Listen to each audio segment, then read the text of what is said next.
নমস্কার, আমি আনন্দ শাস্ত্রী এবং আপনারা দেখছেন অ্যাস্ট্রো টিপস। প্রত্যেকবারের মতো আজকেও একটি জ্যোতিষের অত্যন্ত গুরুত্বপূর্ণ অনুষ্ঠান নিয়ে চলে এসেছি এবং আশা করছি আজকের অনুষ্ঠানটি আপনাদের জ্যোতিষ শিখতে অনেকটা সুবিধা করবে। অবশ্যই শুরু করার আগে একটি কথা বলবো যে চ্যানেলটিকে সাবস্ক্রাইব করে বেল আইকনটা ক্লিক করে অবশ্যই কিন্তু যদি অনুষ্ঠানটি ভালো লাগে তাহলে আপনার মূল্যবান বক্তব্য লিখতে ভুলবেন না। আর সামনেই আমাদের জ্যোতিষ কোর্স শুরু হতে চলেছে।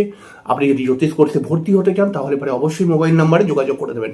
হ্যাঁ, আপনি যদি নিজের জন্মছক আমাকে দিয়ে বিচার করাতে চান বা বিবাহের জন্য জটক বিচার করাতে চান তাহলে পারে কিন্তু অবশ্যই বা জটক বিচার করতে চান অথবা কোনো গ্রহ প্রতিকার করতে চান, কোনো তন্ত্র প্রতিকার করতে চান, তাহলে আমাকে দিয়ে যদি করাতে চান তাহলে পারে কিন্তু অবশ্যই আমার মোবাইল নাম্বারে যোগাযোগ করে নেবেন এবং আমি আপনাকে সর্বতোভাবে সাহায্য করব যাতে আপনি নিজের সমস্যা থেকে বেরিয়ে আসতে পারেন। আর কথা বাড়াবো না, অবশ্যই আমরা অনুষ্ঠানে চলে আসবো। চলুন অনুষ্ঠানটিকে উপভোগ করি এবং অনুষ্ঠানটিকে দেখে কিছু শেখার চেষ্টা করি। নমস্কার। আজকে আমরা আলোচনা করব কোন যোগে যেভাবেই হোক অর্থ আসবেই আসবে, অর্থাৎ কোন যোগ বা কোন গ্রহ কম্বিনেশন জন্মছকের মধ্যে থাকলে যেভাবেই হোক একজন মানুষের কাছে অর্থ আসবেই আসবে। অর্থ আসার বিভিন্ন মাধ্যম হতে পারে। এখানে বলা হয়েছে কোন যোগে যেভাবেই হোক অর্থ আসবেই। সেই অর্থটা এমনকি সেই অর্থটা কারোর থেকে ধার নিয়ে নিজের পকেট ভর্তি করলো সেটাও হতে পারে। বিষয়টাকে ভালো করে মাথায় রাখবেন। যদি কোনো মানুষের জন্মছকের মধ্যে অর্থ আসবেই আসবে এরকম কিছু যোগ থাকে এবং সেই মানুষটি যদি একটু চেষ্টা করে নিজের জন্য এবং সঠিক লাইন নির্বাচন করেন কি করলে তার ভালো হবে সেটাকে নিয়ে ভাবেন, তাহলে পারে কিন্তু অর্থ অবশ্যই তার কাছে কিন্তু আসবে এবং সেভিংসও হবে। যখনই আমরা এরকম ধরনের প্রশ্নের সম্মুখীন হয়ে যাই যে কোন যোগ বা কোন গ্রহ কম্বিনেশনে যেভাবেই হোক অর্থ আসবেই আসবে, কারণ আজকের দিনেতে অর্থই কিন্তু মূল চাহিদা মানুষের। মানুষের কাছে অর্থ থাকলে পারে কিন্তু আর ধরে নেওয়া যায় মানুষের প্রায় 80% সমস্যা মিটে যায়। তাই এটা কিন্তু খুব গুরুত্বপূর্ণ এবং এখানে আমি বলবো যে উপায়টা কি, যদি কারোর ধরুন অর্থ আসছে না তাহলে তার উপায়টা কি রয়েছে, কি করলে ভালো হবে, এটাও কিন্তু আমি বলবো। এবার দেখুন, জন্মছকে যখনই অর্থের সঙ্গে সম্পর্কীয় কোনো কথা আসবে তখন কিন্তু আমরা অর্থের কারক গ্রহ বৃহস্পতি এবং অর্থের কারক গ্রহ শুক্রের দিকে আমরা তাকাবো। আমরা জানি সাধারণভাবে একটি লগ্ন সাপেক্ষে দ্বিতীয় ঘর এবং 11th হাউস, এই দুটি ঘর কিন্তু অর্থের সঙ্গে সম্পর্কিত, দ্বিতীয় ঘর এবং একাদশ ঘর। তাহলে এর মধ্যেই খেলাটা লুকিয়ে রয়েছে। যদি কারোর জন্মছকের মধ্যে বৃহস্পতি গ্রহটি লগ্নপতির মিত্র গ্রহ হয়, লগ্নপতির মিত্র গ্রহ হতে হবে, এবং এই বৃহস্পতি গ্রহটি যদি নিজের স্বক্ষেত্র বা মিত্রক্ষেত্রে বসে থাকে, ভালো করে বুঝবেন, যদি বৃহস্পতি গ্রহটি লগ্নপতির মিত্র গ্রহ হয় এবং সে যদি কোনো মিত্রক্ষেত্রে বা স্বক্ষেত্রে বসে থাকে তাহলে সেই জাতকের কম বেশি অর্থ আসবেই আসবে। এবারে মনে করা যাক একজন লগ্নের ক্ষেত্রে বৃহস্পতি বা কারোর লগ্নের ক্ষেত্রে বৃহস্পতি শুভ গ্রহ নয়, শুক্র সেই লগ্নের জন্য শুভ গ্রহ হবে, তাহলে এই ক্ষেত্রে শুক্রের কথাটাও কিন্তু থাকবে যে যদি কোনো লগ্নের জন্য শুক্র শুভ গ্রহ হয় তাহলে কোন লগ্নের জন্য কোন কোন গ্রহরা শুভ গ্রহ এটা হয়তো আগে আপনারা জেনে গেছেন।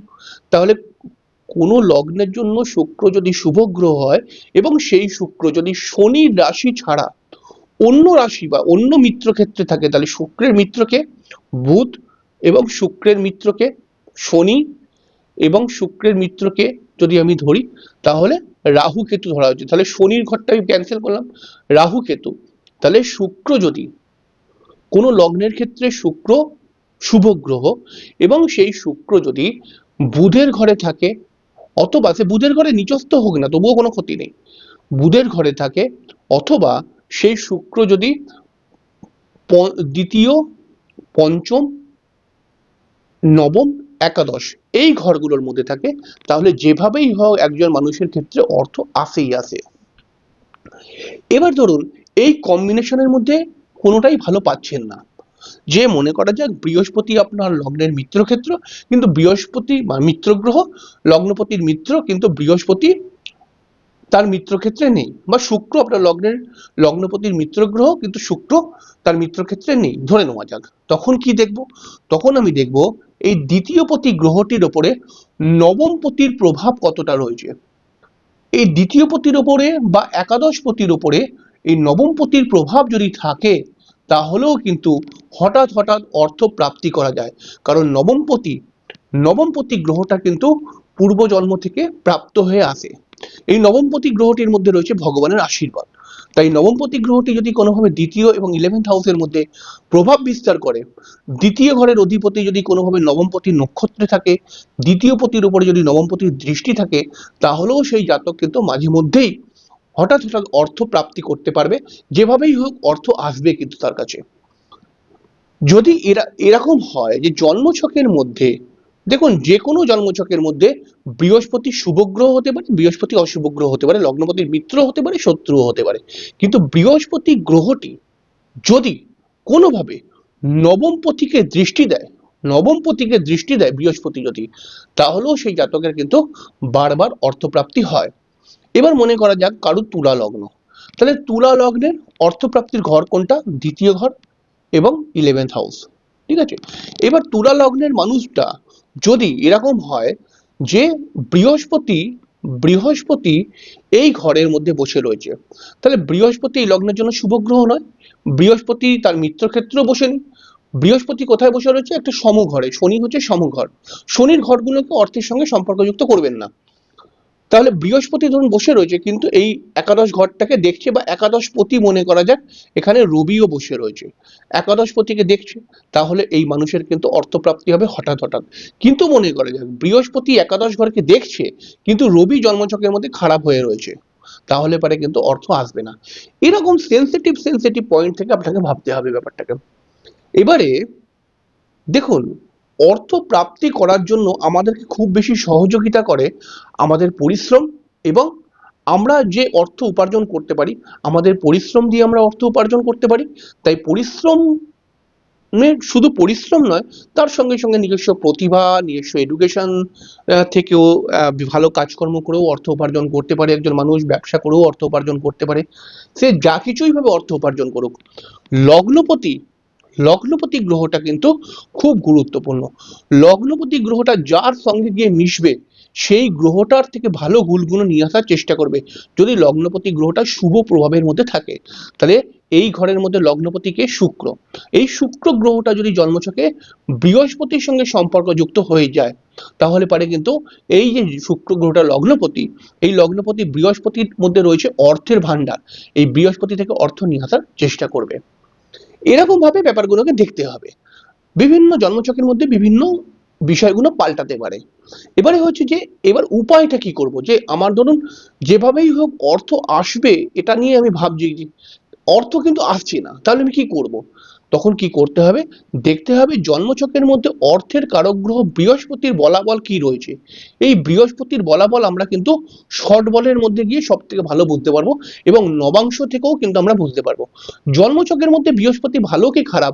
এটা এটা একটা দৃষ্টিকোণ থেকে মনে হতে পারে ভালো রয়েছে, কিন্তু নবাংশে গিয়ে যদি দেখি যে বৃহস্পতি খারাপ জায়গায় বসে রয়েছে, বা শর্ট বলে দেখতে পাচ্ছি বৃহস্পতি অত্যন্ত কম পয়েন্ট পেয়েছে, তাহলে তো বলবো আমরা বৃহস্পতি খারাপ। তখন আমরা বৃহস্পতির প্রতিকার করে দেবো। সেই প্রতিকার লগ্ন প্রতিকার হতে পারে, সেই প্রতিকার যদি জাতক সারা জীবন ধরে জব ধ্যান করতে পারে, তাহলে সেটাও প্রতিকার হতে পারে। এই প্রতিকার করে বৃহস্পতির বলকে বৃদ্ধি করাবো। আর বৃহস্পতির বল যখনই বৃদ্ধি হয়ে যাবে একটি জন্মছকের মধ্যে, তখন কিন্তু অর্থের সোর্স অটোমেটিক্যালি খুলতে শুরু হয়ে যাবে। তাই আপনিও যদি এরকম মানুষ হন যে কিছুতেই অর্থ উপার্জন করতে পারছেন না, অর্থ আসলেই চলে যাচ্ছে বা আসছেই না, বিভিন্নভাবে আটকে যাচ্ছে, তখন কিন্তু বৃহস্পতির প্রতিকার সব থেকে ভালো প্রতিকার হয়।